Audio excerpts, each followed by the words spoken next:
Bismillahirrahmanirrahim. Assalamualaikum warahmatullahi wabarakatuh.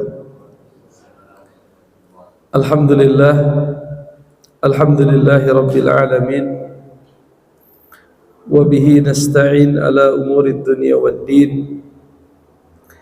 Wassalatu wassalamu ala ashrafil anbiya'i wal mursalin wa ala alihi wa sahbihi ajma'in.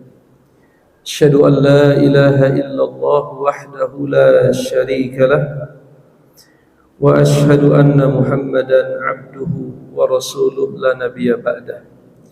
Ya ayyuhalladzina amanu taqullaha haqqa tuqatih wa la tamutunna illa wa antum muslimun. Amma ba'd. Apa kabar Bapak-bapak sekalian? Jamaah Babus Salam. Ada sekitar hampir 3 tahun kurang lebih pengajian kita ini vakum, dan Masya Allah, Allah takdirkan bisa kita lanjutkan.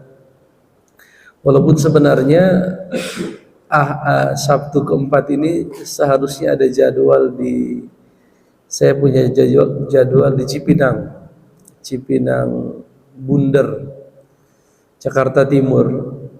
Tapi Allah takdirkan, alhamdulillah, karena beberapa hal sehingga kajian yang di Cipinang itu tidak dilanjutkan, sehingga alhamdulillah ada jadwal yang kosong, sehingga kita bisa kembali bersilaturahmi, berkumpul dalam rangka thalabul ilmi. Dan alhamdulillah Allah takdirkan saya pun pindah ke daerah Cinangka. Jadi terasa lebih lebih dekat. Cinangka jalan pendidikan, Pak, ya. Jalan Abdul Wahab. Ada jalan pendidikan, saya tinggal di sana. Jadi ke sini paling hanya 10 menit kurang lebih, dekat. Kalau sebelumnya kan di Jagakarsa. Jadi kita bersyukur kepada Allah Subhanahu wa taala di pagi hari ini kita diberikan nikmat yang sangat besar, bisa salat subuh berjamaah. Ini nikmat yang luar biasa besar. Man shallal fajra fi jama'atin fahuwa fi dhimmatillah.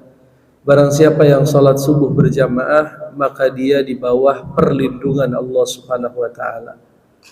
Wa fi riwayatin man shallal fajra fi jama'atin faka'annama shalla al-laila kullaha. Barang siapa yang salat subuh berjamaah, maka seolah-olah dia salat semalam suntuk.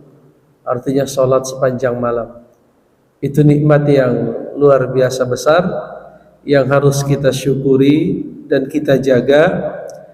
Dan kenikmatan kita ini bertambah besar saat kita diberikan kesempatan untuk kembali bermajelis, saling menasehati dalam kebaikan.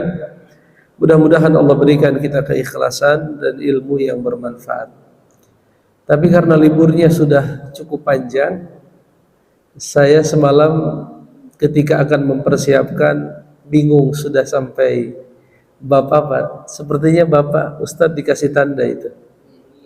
Bapak udah nyampe penyembelihan. Sudah dibaca atau belum, Pak? Sudah dibaca, Pak. Sudah sepotong.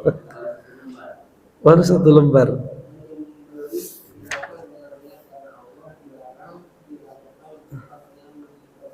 Baik, iya.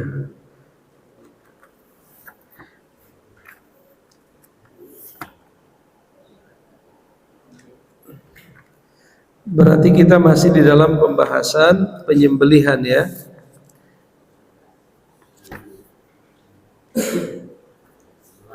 Bab 11.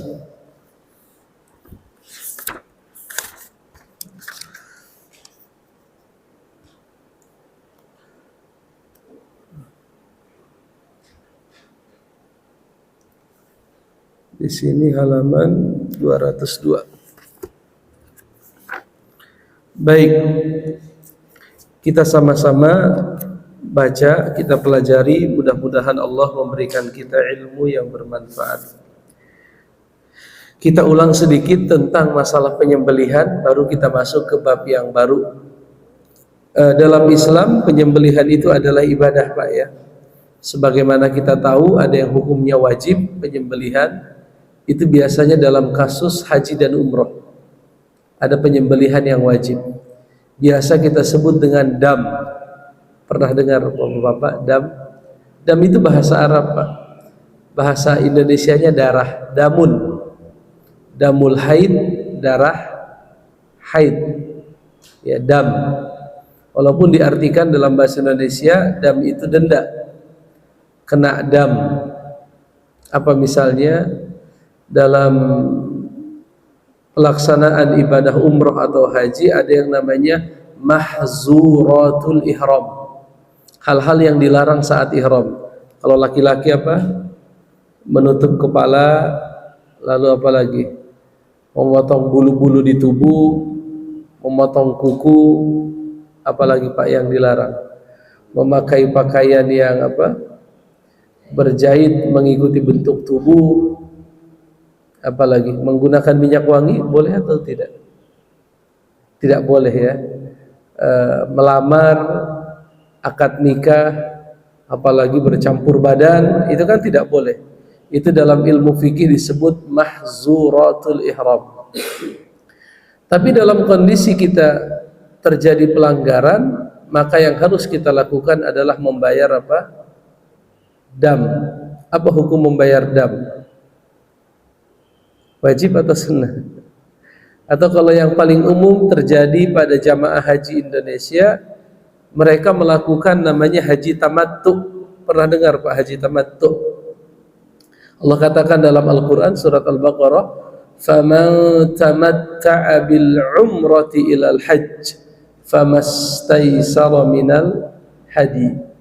Barang siapa yang melaksanakan haji tamattu, dia umrah lalu dilanjutkan dengan haji, فَمَسْتَيْسَرَ مِنَ الْحَدِي, maka dia wajib menyembelih yang mudah dari hewan sembelihan. Kata para ulama, boleh onta, boleh sapi, boleh domba. Tapi bagi yang tidak bisa, kata Allah, maka dia boleh berpuasa. Ya, salah satu ayam fil hajj wa sab'atun idza raja'tum tilka asyaratun kamilah. 3 hari di tanah suci dan 7 hari kalau sudah sampai ke mana? Ke daerah asal, ke tanah air, begitu. Tilka asyaratun kamilah. Itulah 10 hari yang itu hukumnya apa? Penyembelihan seperti itu wajib. Ada tidak yang lain yang wajib disembelih? Penyembelihan yang wajib selain dalam kasus pelanggaran ihram, ada lagi atau tidak? Kalau haji tamattu kenapa harus nyembelih, Pak? Ada yang tahu? Karena dia harusnya ihram itu 2 kali. Ihram dalam ibadah haji harus dari miqat. Tapi orang yang tamattu ihramnya dari miqat cuma 1 kali. Misalnya orang turun di Madinah, dia pergi ke miqat namanya Bir Ali, atau kalau zaman Nabi bukan Bir Ali namanya Dzul Hulaifah. Dzul Hulaifah. Lalu dia sampai ke mana? Ke Mekah.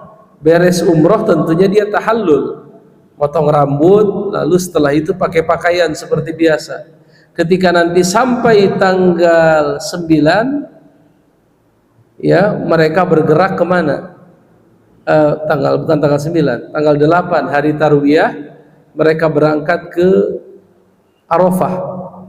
Harusnya kalau kita mau memulai ibadah haji, yang harus kita lakukan itu keluar untuk melaksanakan ihram di mikot yang terdekat dengan kota Mekah. Apa mikot yang terdekat? Tan'im namanya. Cuman masalahnya orang Indonesia nggak pergi ke Tan'im, tapi mereka berihram dari hotel atau tempat di mana mereka mukim, tinggal, sambil mereka mengucapkan apa? Labbaik Allahumma hajjan. Berarti ada pelanggaran. Apa pelanggarannya? melaksanakan ihram bukan dari miqat, itu pelanggarannya. Karena mereka melakukan pelanggaran, maka harus membayar apa? Damnya ada dua, antara menyembelih atau puasa sebanyak berapa? 10 hari. Tapi kalau orang Indonesia itu sudah satu paket dengan ongkos naik haji. Damnya sudah dimasukkan ke dalam apa? Ongkos naik haji. Artinya kalau 35 juta itu diantaranya adalah untuk membayar denda dikarenakan melaksanakan haji tamattu. Memang haji ada berapa Pak? Tamattu, qiran, satu lagi ifrad. Haji tamattu, haji qiran, dan haji ifrad. Baik. Saya juga belum pernah melaksanakan ibadah haji. Hanya teorinya saja. Mudah-mudahan Allah takdirkan kita bisa melaksanakan ibadah haji. Dan itu bukan sesuatu yang mustahil ya. Sekitar tahun 2014 atau 2015, saya 2014 kurang lebih, saya tinggal di masjid di Jagakarsa, perbatasan dengan Kebagusan Pak, di sana di Jagakarsa. Saya tinggal dengan seorang bapak yang saat itu usianya kurang lebih sekitar 67, 68, menjelang 70. Secara ekonomi mungkin ya agak susah, usia juga sudah tua, secara ekonomi juga biasa saja, artinya tidak terpikir untuk melaksanakan ibadah apa? Ibadah haji. Tapi kalau Allah sudah memanggil ya tidak bisa ada yang menahannya. Singkat cerita, siang hari jam-jam 1, jam setengah 2, saya istirahat di ruang DKM. Seperti ini masjidnya, ada ruangan di apa? Di dekat tempat imam. Ya, ada ruangan. Saya istirahat di situ. Tiba-tiba dipanggil oleh beliau, sudah meninggal rahimahullah. Meninggal beberapa tahun yang lalu. Ustaz, ada tamu, kayaknya orang Arab, transit mau sholat zuhur. Ah, yang benar Pak. Iya, coba kita ajak ngobrol saya. Akhirnya saya keluar dari masjid, kita ngobrol. Dia udah selesai sholat kan, kita ngobrol. Singkat cerita dia senang karena di masjid itu banyak pengajian. Jadi dalam sepekan bisa saat itu ya 4-5 kali ada pengajian rutin. Dan yang bikin dia senang itu saya ceritakan di situ, kita sering mengadakan bedah buku tentang bahaya aliran Syiah namanya. Orang Arab ini senang, orang Arab Saudi senang. Singkat cerita, setelah berbincang sekitar 1 jam atau kurang, lalu orang Arab itu bilang, ini kakek yang dari tadi dengerin kita ngobrol, udah pernah ke haji belum? Tiba-tiba begitu, tiba-tiba ditanya, ini kakek yang ngobrol dengerin, ini udah pernah ke haji belum? Saya saat itu juga belum terlalu kenal sama beliau, saya tanya, namanya Pak Imam. Pak Imam, ditanya Bapak sama Syekh, udah pernah haji belum? Belum Ustaz. Semangat dia Pak, belum. Akhirnya apa kata Syekh itu? Insya Allah tahun ini berangkat ya. Artinya nggak ada apa? Nggak ada persangkaan, tiba-tiba saja datang. Insya Allah tahun ini berangkat. Setelah beliau bicara begitu, bisa dikatakan putus kontak, tidak ada komunikasi lagi Pak. Sebulan, 2 bulan, sampai haji tinggal 2 bulan kurang lebih, informasinya masih apa? Simpang siur, jadi nggak jadi. Tiba-tiba datang utusan kedutaan Arab Saudi ke masjid kami, ternyata beliau itu menjadi undangan namanya Duyufur Rahman. Ya, programnya saat itu sudah Raja Salman atau belum saya lupa, yaitu Duyufur Rahman itu tamunya Ar-Rahman, tamunya Allah. Jadi fasilitas yang paling bagus. Dan ternyata itu yang ngobrol sama kita di siang hari adalah kepala atase militer kedutaan Arab Saudi di Jakarta. Jadi dia pakai baju apa? Baju ya orang Arab kan pakai apa, gamis, pakai apa. Ternyata itu yang ngobrol siang hari, yang menawarkan apa namanya haji itu adalah atase militer kedutaan Arab Saudi di Jakarta. Maka 2 bulan sebelum berangkat ya sibuk. Ya, bikin paspor lah, bikin ini, bikin itu. Singkat cerita akhirnya apa? Allah takdirkan berangkat. 2 tahun setelah itu beliau wafat kurang lebih. Artinya tidak ada yang apa namanya. Artinya kalau kita bicarakan di Jakarta ini berapa tahun Pak antrian? 30. 30, paling cepat berapa tahun katanya? 25, bahkan ada yang sampai 40 tahun begitu kan di beberapa daerah yang memang minat hajinya tinggi seperti di Sulawesi Selatan, di Kalimantan Selatan itu sampai 40. Coba kebayang nggak 40 tahun? Kalau usia kita misalnya 40 tambah 40. Nggak kebayang kalau hitung-hitungan manusia. Tapi kalau Allah yang sudah menentukan, idza arada syai'an ayyakula lahu kun, apabila Allah menghendaki sesuatu dia cukup berkata apa? Jadilah, maka seketika apa yang dia kehendaki itu yakun, kana yakunu terjadi. Jelas tidak Pak ya? Mudah-mudahan Allah izinkan kita semua untuk mengunjungi Baitullah Al-Haram ya, dalam rangka melaksanakan ibadah haji dan umrah.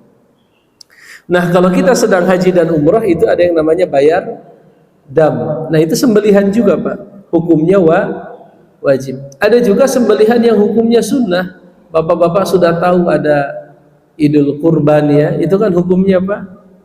Sunnah. Ya, walaupun ulama beda pendapat, tapi jumhurul ulama berpendapat hukumnya sunnah. Walaupun sunnahnya bukan sunnah biasa, tapi sunnah apa istilahnya? Sunnah muakkadah. Bahkan sebagian ulama mengatakan fardu ain bagi yang mampu, karena Nabi berkata, barang siapa yang mampu menyembelih tapi tidak mau berkurban, fala yaqrabanna masajidana, jangan dekat-dekat mereka ke masjid kami. Artinya kan ini perintah yang diikuti dengan ancaman. Dalam pengertian para ulama ini menunjukkan sesuatu yang wajib, karena kalau nggak wajib nggak akan ada apa? Ancaman begitu. Apalagi Pak, sembelihan yang sunnah selain korban, akikah, aqaik jamaknya akikah, itu pun sunnah. Ya, Rasulullah berkata, kullu gulamin murtahanun bi aqiqatihi. Setiap anak itu tergadai dengan apa? Akikahnya, disembelih atasnya di hari yang ke-7, diberikan nama wa tumitu anhul adza. Apa artinya itu? Tumitu anhul adza, dihilangkan darinya kotoran. Maksudnya dicukur apa? Dicukur rambutnya, kemudian dikumpulkan itu rambut, ditimbang. Kalau dapat misalnya 3 gram, kita ambil perak senilai 3 gram, berapa per gramnya perak? Nggak tahu. Ada yang bilang sekitar 100.000 per gram, kalau coba nanti dipastikan lagi. Artinya kalau rambut anak kita 3 gram misalnya, maka kita nilaikan ke perak 3 gram itu taruhlah 300.000. Maka 300.000 itu kita sedekahkan. Sebagian masyarakat kita dikonversi ke emas, itu nggak sesuai dengan petunjuk Nabi. Kalau dikonversi emas lumayan Pak, 3 gram berapa? 3 juta kalau kita bulatkan harganya apa? 1 juta per gram. Berarti ada akikah, ada sembelihan wajib, ada sembelihan sunnah, ada juga sembelihan yang mubah. Apa sembelihan yang mubah? Menyembelih untuk tujuan jualan misalnya. Kalau kita pergi ke RPH namanya ya Pak, rumah pemotongan hewan, itu kan tiap hari nyembelih Pak, penjagal. Apakah ada nilai ibadahnya atau tidak?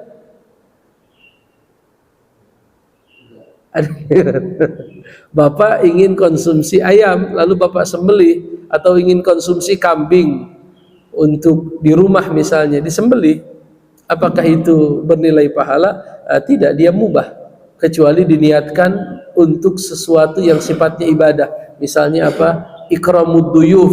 Apa ikramud duyuf? Memuliakan tamu. Seperti kisahnya di Quran, kisah Nabi siapa itu? faja'a bi ijlin samin. Nabi Ibrahim menyembelih apa? Sapi yang gemuk. Faqarrabahu ilaihim, kemudian apa? Didekatkan. Fa'aujasa minhum khifah, tiba-tiba Ibrahim merasa apa? Ketakutan, karena ini enggak disentuh apa? Makanan yang dihidangkan oleh Ibrahim, oleh Nabi Ibrahim. Lalu ternyata mereka itu malaikat yang datang untuk mengabarkan dua hal. Satu, kelahiran Ishak, dan yang kedua, azab yang akan diturunkan kepada apa? Nabi, umatnya Nabi apa? Nabi apa yang sejaman sama Nabi Ibrahim? Dalam riwayat sepupunya, Nabi apa itu? Nabiullah Lut alaihi salam. Nabiullah apa? Lut alaihi salam. Berarti yang sejaman sama Nabi Ibrahim banyak, Pak, ya. Nabi Ibrahim, Nabi Ismail anaknya, Ishak anaknya, siapa lagi? Nabi Lut tadi kan. Nabi Lut. Ya. Dan dalam riwayat Nabi Yakub juga masih sempat bertemu dengan kakeknya. Ishak punya anak namanya apa? Yakub. Ya, Yakub ya cucunya siapa? Nabiullah Ibrahim alaihi salam. Berarti kalau ada yang wajib, ada yang sunnah, ada yang mubah, berarti ada juga yang haram, Pak. Apa penyembelihan yang haram? Sesajen. Nyembelih untuk berhala kan, untuk jembatan kan, orang mau bikin jembatan ditanam dulu kepala apa? Kepala kerbau atau apa itu, supaya katanya jembatannya apa? Kuat. Kadang orang bikin anekdot, Pak, bahwa dahulu sejarahnya katanya orang Indonesia bingung karena tiap kali bikin jembatan selalu apa? Selalu gampang rusak. Akhirnya nanya ke orang-orang Belanda, kan orang Belanda pintar bikin jembatan, menir katanya. Ini menir gimana bikin jembatan kok kuat-kuat, puluhan tahun, ratusan tahun. Kata orang Belanda, pakai kepala. Aku pakai otak. Cuman salah paham. Mereka pikir pakai kepala itu nanam kepala begitu kan. Padahal pakai kepala, pakai otak maksudnya. Cuman salah apa? Konon begitu apa namanya? Sejarahnya. Tapi itu kan cerita anekdot ya, cerita yang nggak bisa nggak ada dalam Sahih Bukhari atau apa. Sahih Muslim. Tapi ya cerita orang begitu. Orang Indonesia salah paham, pakai kepala itu maksudnya pakai otak, pakai hitung-hitungan, pakai matematik, bukan pakai kepala. Ini dipahaminya kepala dulu apa? Kalau zaman dulu kan tumbal kan, zaman dulu. Bahkan saya pernah baca, belum lama saya baca, selama ini saya dengar dari kisah-kisah ustadz aja, dengar ceramah bahwa di zaman Khalifah Umar, ketika sahabat Nabi memimpin pasukan kaum muslimin untuk membuka, menyebarkan Islam di Mesir, itu kan pimpinannya siapa panglimanya? Amru bin As. Amru bin Al-As. Itu sampai di Mesir, Pak, beberapa bulan kemudian air sungai Nil kering, tidak apa? Tidak ada airnya, kering sama sekali. Datanglah para pembesar Mesir berkata, wahai jenderal, wahai gubernur, kalau kami dulu kalau udah begini, kami akan cari seorang gadis. Ya, lalu kami hias itu gadis, kami jadikan dia cantik, kemudian dia diantar oleh ayah ibunya ke sungai Nil. Sungai Nil kan besar, salah satu sungai terbesar. Bahkan di hadis Nabi menyebutkan sungai Nil. Ya, kemudian ayah ibunya antar ke sungai Nil, lalu dengan kondisi ayah ibunya menyaksikan, dipersembahkanlah si wanita itu, didorong masuk ke apa? Ke lembah Nil, jatuh lalu meninggal. Tidak lama itu air akan apa namanya? Akan mengalir lagi. Itu saya baca dalam kitab Al-Bidayah wan Nihayah. Kebetulan kita ada pengajian di Masjid As-Saf, sektor 9 Bintaro. Itu ada Masjid As-Saf namanya di situ. Pekan yang lalu membahas itu. Mendengar hal ini, sahabat Nabi yang namanya Amru bin As berkata, oh, nggak bisa. Dalam agama kami nggak bisa yang begitu. Singkat cerita, ditulislah surat ke siapa? Amirul Mukminin Umar bin Khattab. Disebutkan kisahnya bahwa kebiasaan di Mesir kalau sungai Nil kering, paceklik, maka dipersembahkan apa bahasa kitanya itu Pak? Tumbal kan begitu. Tumbalnya seorang wanita, caranya disebutkan. Singkat cerita, Umar bin Khattab membalas suratnya Amr bin As. Apa isi suratnya? Kata Amirul Mukminin, kalau ini sudah sampai nanti ke tanganmu wahai Amru, tolong lemparkan surat ini kemana? Ke sungai Nil. Apa isi suratnya? Bismillahirrahmanirrahim, dari Amirul Mukminin Umar ibn Khattab kepada sungai Nil. Jadi Umar nulis surat kepada apa? Sungai Nil. Wahai sungai Nil, kalau engkau itu mengalir dengan kemauanmu sendiri, maka janganlah engkau pernah mengalir lagi sampai hari kiamat. Tetapi kalau engkau mengalir karena Allah subhanahu wa ta'ala, mengalirlah dengan izin Allah subhanahu wa ta'ala. Dilemparkan surat itu kemana? Ke sungai Nil. Apa yang terjadi? Amr bin As berkata, beberapa hari setelah surat itu dilemparkan, maka air itu pun air itu pun datang. Artinya ternyata sejarah tumbal-tumbal kayak di kita itu sudah ada bahkan sejak zaman Firaun. Berarti kan itu SM Pak ya. Apa SM? Sebelum Masehi, iya kan? Karena kan Firaun zamannya siapa itu? Zaman Nabi Musa kan? Duluan Nabi Musa atau Nabi Isa? Ya Nabi Musa jauh.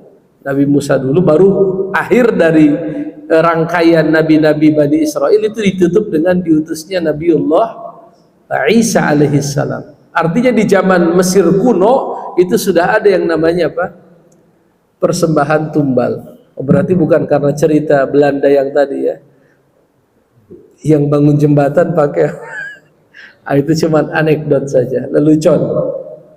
Baik, jadi jelaslah bagi kita semua bahwa penyembelihan itu adalah bagian dari ibadah, dan ibadah adalah hak siapa Pak?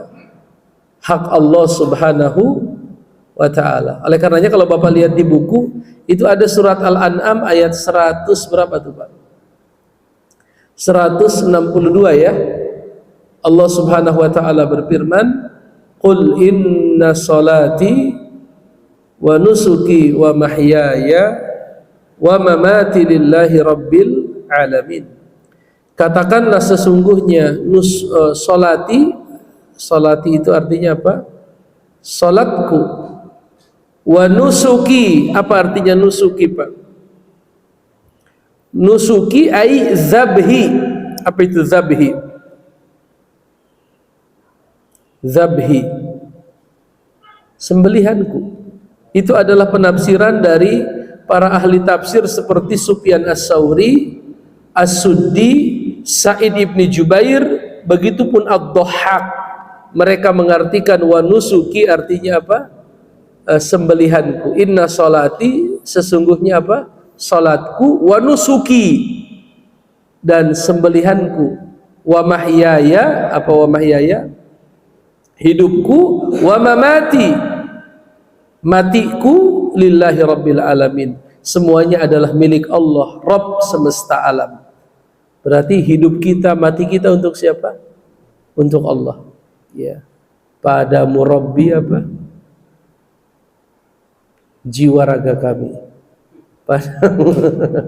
Padamu Rabbi, jiwa raga kami. Itu dikritik sama siapa tuh?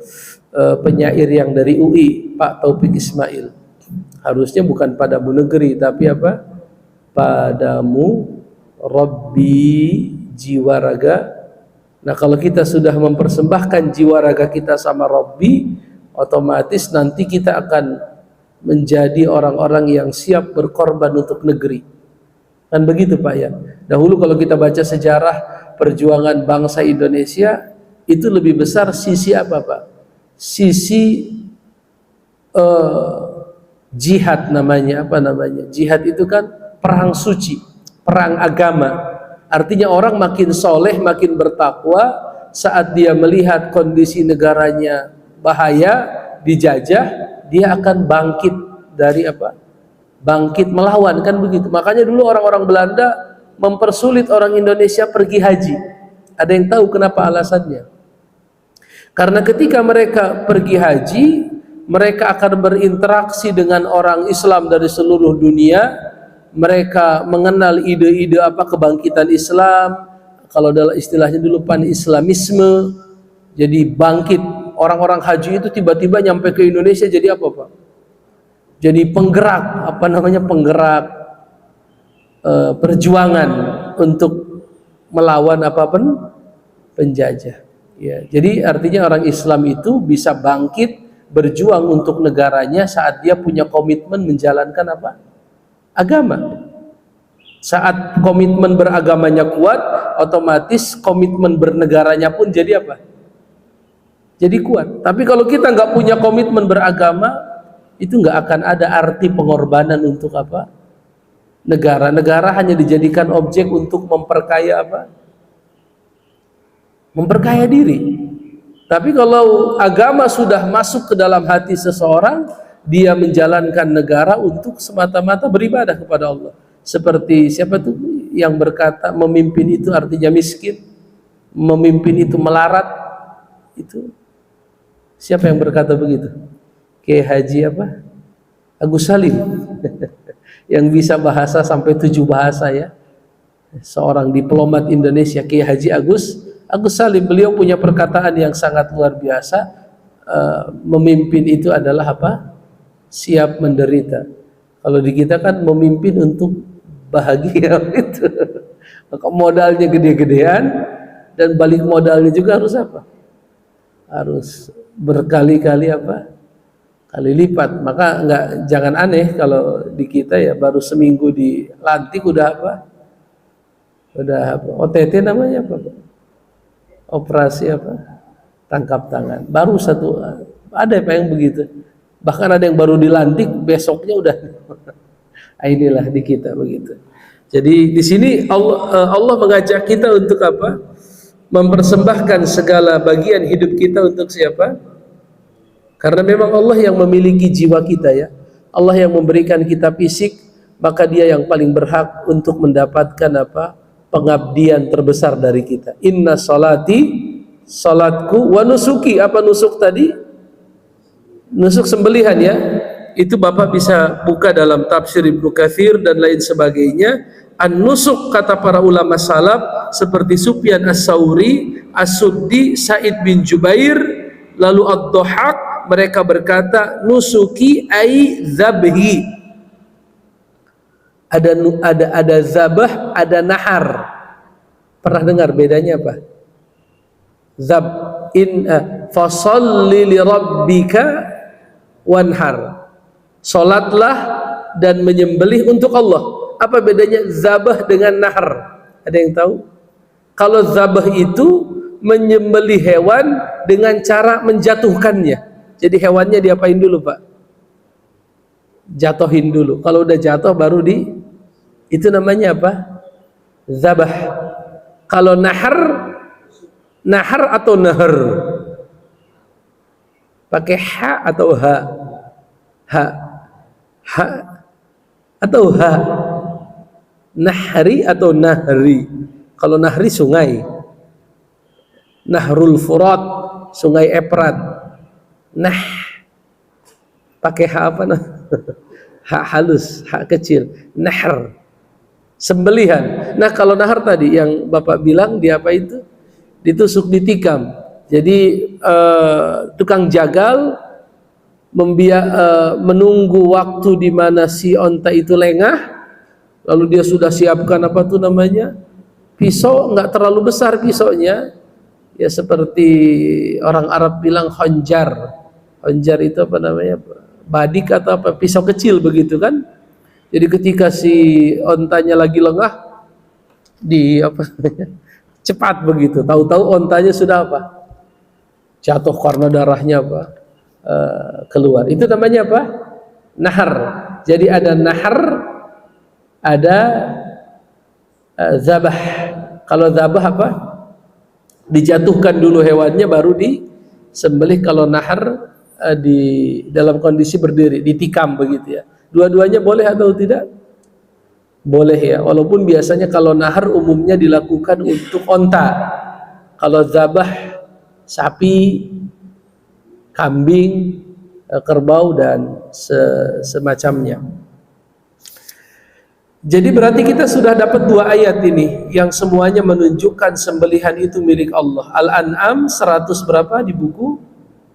162 dan Al-Kautsar ayat 2. Inna a'tainakal kautsar fasholli lirabbika wanhar. Berarti salat dan sembelih itu dirangkai jadi satu. Fasholli lirabbika wanhar. Salatlah dan menyembelihlah lirabbika, artinya apa? Li itu lil milkiyah, apa lil milkiyah, untuk menunjukkan kepemilikan. Fasholli lirabbika, salatlah lirabbika, apa?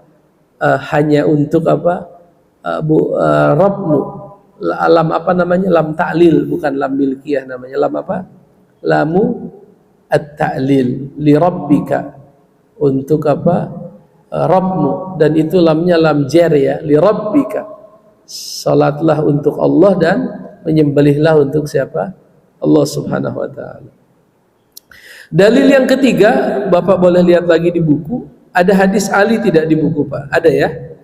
An Ali ibni Abi Thalib berkata, haddatsani Rasulullah, pernah bercerita kepadaku Rasulullah 4 hal. 1, la'anallahu man dzabaha li ghairillah.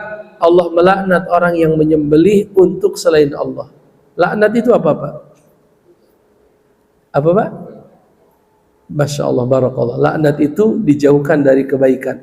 Kalau bahasa Arabnya dikatakan at-tardu an rahmatillah, diusir, dijauhkan dari rahmat Allah Subhanahu wa ta'ala. Allah melaknat orang yang menyembelih untuk selain Allah. Yang kedua, apa yang kedua? La'anallahu man la'ana walidayhi. Allah melaknat orang-orang yang melaknat kedua orang tuanya. Maksudnya apa Pak? Melaknat kedua orang tua. Apa kira-kira? Bapak bingung kan? Seperti sahabat juga dulu bingung. Oh, mana ada ya Rasulullah orang melaknat orang tuanya. Maka saat itu Rasul berkata, la'ana aba akhahu, yaitu dia melaknat bapak dari temannya.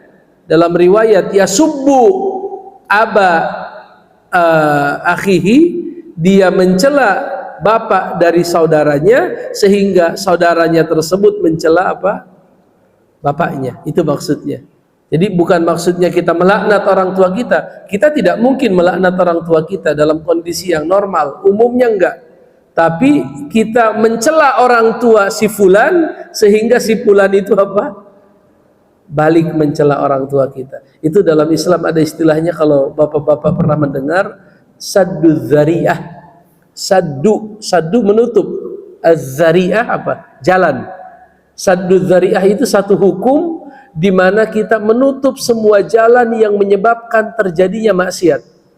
Dan kalau jalan itu dibuka, maka kita mendapatkan dosa walaupun kita tidak secara langsung melakukannya. Saya tidak menghina orang tua saya, tetapi gara-gara saya menghina orang tua apa? Teman, sehingga teman saya apa? Menghina. Makanya kan dalam agama itu kalau maksiat sering digunakan bahasa jangan mendekati. Betul tidak? Artinya mendekatinya saja apa? Tidak boleh. Apalagi sampai apa? Melakukan wala taqrabuz zina misalnya. Janganlah mendekati apa? Zina, innahu kana fahishatan. Karena zina itu adalah perbuatan yang sangat keji. Jadi Allah melaknat yang menyembelih bukan karena Allah. Allah pun melaknat orang yang melaknat kedua orang tua. Yang ketiga, la'anallahu man awa muhdisan. Allah melaknat orang-orang yang menyembunyikan pelaku kriminal. Maksudnya apa Pak? Menyembunyikan pelaku kriminal. Zaman sekarang orang bilang apa? DPO Pak. Apa DPO? Daftar pencarian orang. Dia bikin kejahatan di misalnya di Sumatera. lalu dia datang ke Jawa, ke Depok, numpang tinggal di rumah kita sebulan untuk menghindari apa?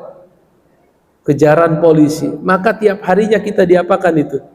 Dilaknat. La'anallahu man awa muhdisan. Allah melaknat orang-orang yang melindungi pelaku kejahatan, ya, pelaku pidana atau pelaku kriminal. Yang keempat apa itu?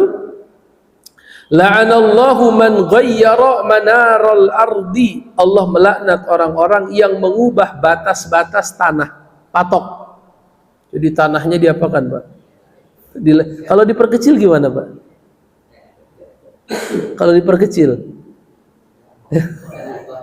kalau itu sedekah, Pak, ya. Tapi kalau dia pindah, artinya diperlebar begitu, itu dalam Islam termasuk perbuatan yang dosanya paling mengerikan. Manigtasaba shibron minal ard. Barang siapa yang menggosok satu jengkal apa? Tanah, tawaqallahu alaihi ya yaumal qiyamah bisab'in aradin, maka akan ditimpakan untuknya berapa? 7 lapis tanah itu digencet sama tanah kelak pada hari kiamat. Nah, itu zaman sekarang banyak yang begitu-begitu, ya. Istilahnya apa? Mafia. Kalau sekarang bukan hanya mengubah patok, Pak, tapi apa namanya? Mafia. Iya, jadi mainnya main di surat. Mainnya main sama oknum-oknum apa tuh namanya? Oknum-oknum terkait, ya, apa badan pertanahan begitu kan, tahu-tahu udah berubah apa? Udah balik nama gitu, nggak tahu kapan. Nggak pernah dijual, nggak pernah apa, tahu-tahu sudah ada kan kasus-kasus begitu, ya. Saya ada teman itu bukan teman, jamaah ibu-ibu tinggal di daerah Krukut, Depok, daerah Krukut Tanah Baru situ. Dia satu ketika dia datang ke masjid pengajian di daerah Ciganjur. Ustadz, doain ya. Ada apa, ibu? Saya bilang, alhamdulillah ada rezeki yang nggak disangka-sangka. Maksudnya apa? Insya Allah dapat uang 30 miliar. 30 miliar, saya bilang. Banyak banget itu, 30 miliar. Iya. Kok bisa, ibu? Dari mana 30 miliar? Itu Ustadz, kemarin kita dipanggil sama BPN, Badan Pertanahan apa? Nasional, ya, BPN, ya, nama BPN, yang ngurusin tanah lah, ya. Ada apa? Terus apa yang terjadi? Ini kata BPN, tanah yang di sana tuh yang di Krukut, yang sekarang jadi Tol Desari, Depok Antasari, itu tanah orang tua kami. Luasnya berapa? 3.000 meter atau berapa? Pokoknya kalau diuangkan jadi berapa? 30 M. Oh, ibu harus bangun masjid, saya bilang. Ibu harus bangun masjid, biar orang tua ibu ada pahalanya tuh ngalir terus. Insya Allah, Ustaz, doain aja, mudah-mudahan jadi. Udah gitu hilang, nggak datang lagi ke pengajian. Seminggu, 2 minggu, aduh nggak ada kabar nih. Ya giliran datang, saya bilang, Bu, kemana aja? Kok nggak pernah kelihatan? Jadi uang 30 M. Pusing katanya. Pusing, Ustaz. Pusing saya. Kemarin bahagia kok, tiba-tiba malah pusing. Banyak mafianya. Beliau banyak mafia. Jadi singkat cerita, ini sebatas cerita dari beliau, ya. Jadi ada apa, perusahaan besar.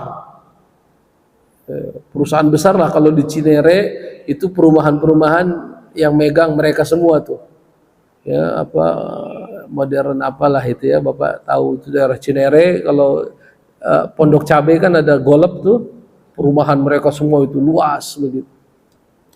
Nah, cerita, wah, banyak mafianya, Ustaz. Kok banyak mafia gimana? Iya, ada perusahaan swasta, developer besar, dia mengklaim bahwa tanah itu sudah dibeli, dibeli. Padahal kalau di BPN itu giriknya masih atas nama siapa? Wah, pokoknya mereka sengketa, udah mau sampai ke pengadilan, tetapi kata beliau, waduh Ustaz, saya sulit nyeritainnya, karena yang saya hadapi itu katanya perusahaan yang begitu besar, sampai-sampai yang tadinya lurah camat udah apa? Udah berpihak ke siapa? ke si ibu ini, tiba-tiba semuanya apa? Balik badan. Saya bilang, ibu kenapa nggak cari pengacara? Udah Ustaz, udah nyari. Tapi pengacaranya bilang kalau mau diurus sampai beres, itu apa, belah semangka atau apa istilahnya?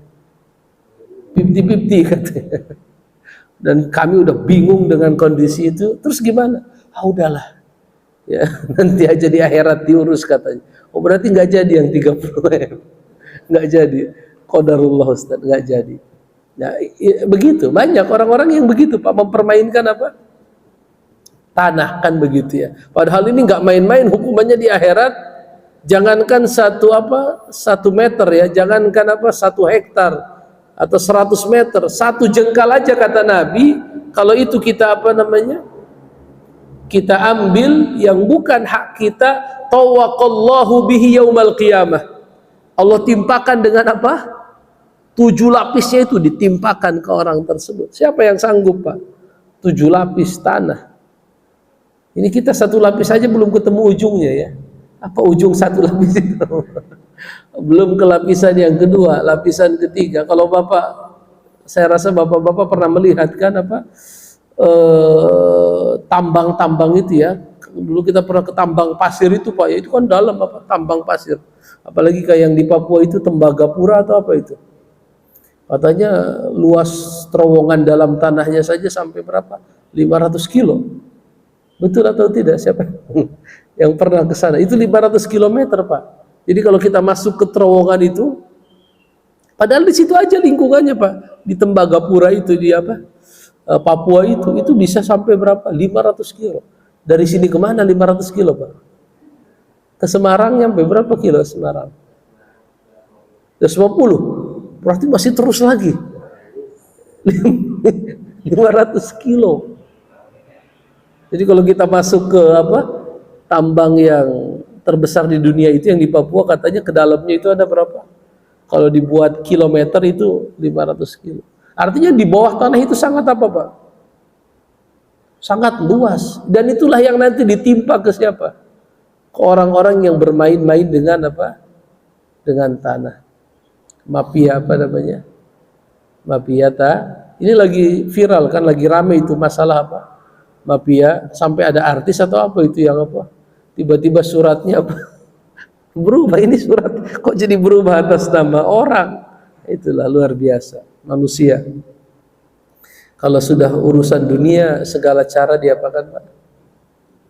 Diikhtiarkan, dilakukan untuk sesuatu yang akan ditinggalkan. Mereka korbankan agama, korbankan umur untuk sesuatu yang akan mereka tinggalkan, untuk sesuatu yang akan membebani mereka kelak pada yaumil qiyamah, kan begitu. Padahal yang kita makan berapa sih Pak ya? Artinya kalau pagi-pagi kita dikasih nasi uduk porsi sudah kenyang kan begitu. Tapi kadang manusia ya yuhibbuna mala hubban wa yuhibbuna mala hubban jamma. Mereka mencintai harta dengan kecintaan yang apa? Luar biasa. Saking cintanya sama harta kadang gelap mata, betul tidak? Gelap mata. Seperti kasus-kasus yang belum lama itu yang terjadi di Sumatera. Bapak dengar nggak ada satu keluarga, ayahnya, ibunya, adiknya, ponakannya dibunuh, dimasukkan ke sepiteng. Habis ke sepiteng di apa itu? Dicor. Di daerah apa? Tanggamus di Lampung atau apa itu. Dengar nggak Bapak informasinya? Belum dengar. Masya Allah, itu rame, viral itu Pak di media ya. Jadi ada seorang bapak dan anak merencanakan pembunuhan kepada kakek dan orang tua. Ya, akhirnya yang korban jadi 5, tadinya 4. Ibunya dia bunuh, ayahnya dia bunuh, saudara kandungnya dia bunuh, anak dari saudara kandungnya dibunuh, dimasukkan ke sepiteng, ayah kandungnya dia masukkan ke sepiteng, lalu dicor. Lalu kok bisa ketahuan? Unik. Kenapa bisa ketahuan? Saudara kandungnya yang merantau ke Jawa ini, ke Jakarta ini, nelpon orang tuanya nggak nyambung-nyambung. Sudah ada sebulan, 2 bulan kok nggak nyambung di telepon. Akhirnya dia pulang kampung Pak. Nyampe ke kampung dia tanya kemana? Ke saudaranya ini yang membunuh kan. Kemana ayah bapak ini kok nggak ada. Singkat cerita dibunuh juga itu yang datang dari Jakarta ini.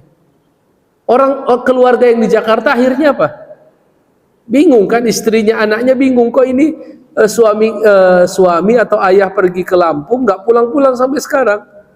Akhirnya dilaporkan ke polisi. Ketahuan siapa yang orang Jakarta itu. Setelah itu merembet, ternyata yang dibunuh bukan hanya satu, tetapi sebulan yang lalu sudah dibunuh berapa? 5 orang, dimasukkan ke spiteng lalu dicor, Pak. Itu kebayang nggak? Nggak, hewan pun nggak sampai seperti itu. Hewan ya, nggak sampai seperti itu. Tetapi begitulah apa daya rusak harta yang begitu luar biasa. Makanya kan Nabi berkata, bukan Dajjal yang aku takutkan atas kalian. Tetapi apa kata Nabi?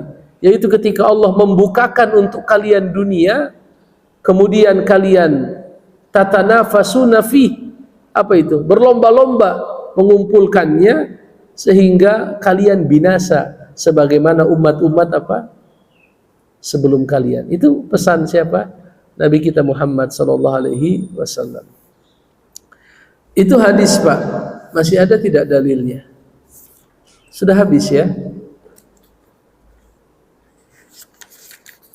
Baik.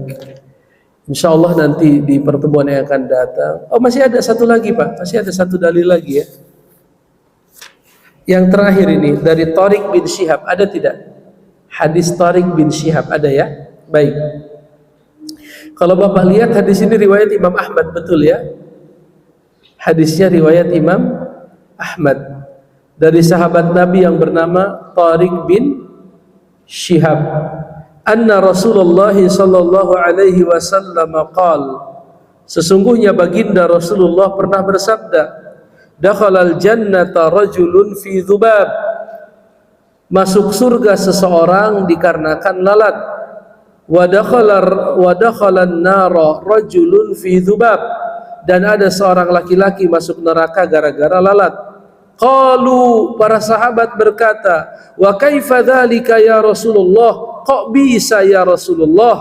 Maka beliau berkata, marra rajulani ala qaumin lahum sanamun lam yujawizahu ahadun hatta yuqarriba lahu syai'an. Ada 2 orang laki-laki, marra, apa? Marra yamurru, lewat, ala qaumin, melewati satu kaum yang mereka memiliki berhala dan mereka tidak membolehkan orang lewat sebelum apa? Yuqarribu syai'an, mempersembahkan sesuatu, tumbal. Jadi zaman dulu kata Nabi ada satu apa? Kaum, suku apa? Suku primitif atau apa namanya? Enggak boleh lewat kecuali harus berkurban. Lalu apa yang terjadi? Qalu li ahadihima, mereka berkata kepada salah seorang dari 2 orang yang lewat, qarrib, persembahkanlah sesuatu. Laki-laki itu menjawab, laisa indi syai'un uqarribu, aku tidak punya apapun untuk aku persembahkan. Qalu, mereka berkata, qarrib walau dzubaban, persembahkanlah walaupun seekor lalat. Faqarraba dzubaban, maka dipersembahkanlah seekor lalat. Fakhallu sabilahu, kemudian dibiarkan lewat.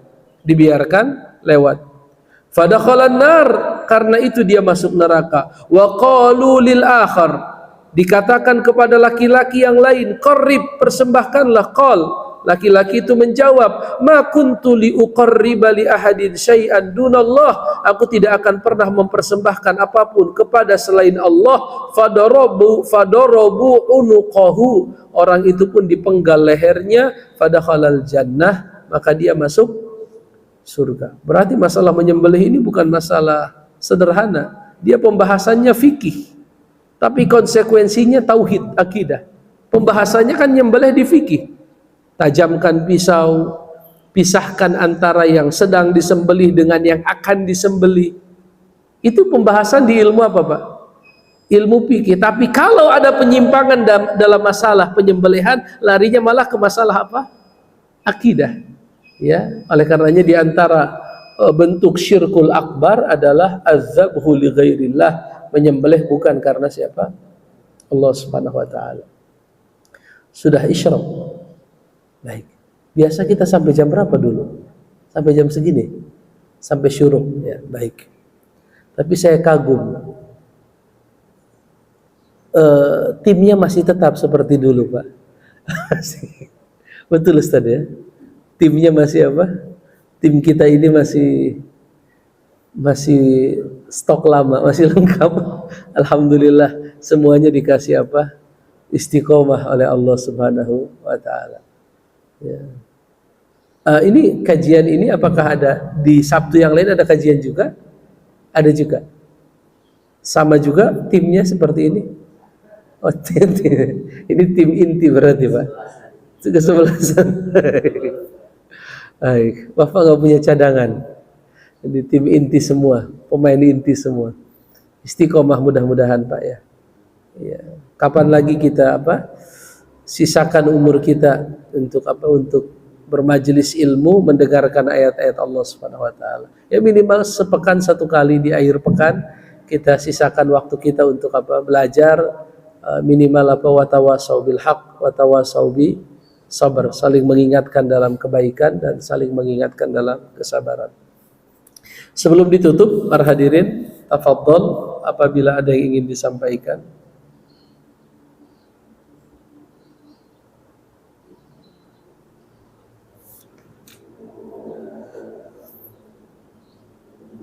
Sepertinya tidak ada pertanyaan juga.